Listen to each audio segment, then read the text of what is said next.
طبعا كلنا شايفين وعارفين وملاحظين اللي بيحصل على التيك توك الايام اللي فاتت ديت بعد الترند بتاع بنت الرئيس محمد حسني مبارك اللي كانت بتتكلم فيه على وسيم يوسف وعلى الفنانه وفاء عامر وام ساجده وام مكه ومرات ابراهيم شيكا وابراهيم شيكا الله يرحمه والحاجات دي كلها. ويقول لك مره مداهم بيغسل فلوس، شاكر شغال مع شركات وغسيل اموال ومش عارف مين ومين بترقص ومين بيتعري ومين بتعمل ومين بتسوي ومين بتخلي. فكل الحاجات اللي بتحصل خارج نطاق قيم الشعب المصري ومخالفه. تمام. طب ليه احنا ما بنقفلش التطبيق ده في مصر؟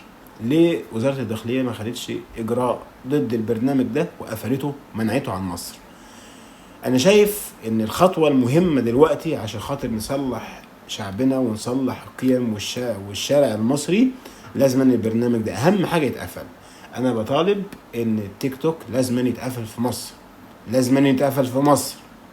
بقولها تاني، لازم التيك توك يا جماعه يتقفل في مصر عشان اللي بيحصل ده كتير وحرام وعمر ربنا ما يبارك لنا طول ما الحاجات دي بتحصل.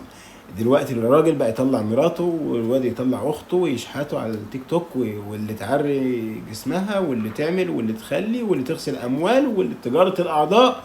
بقت عصابات موجوده على التيك توك. ليه بقى احنا ما نقفلهوش؟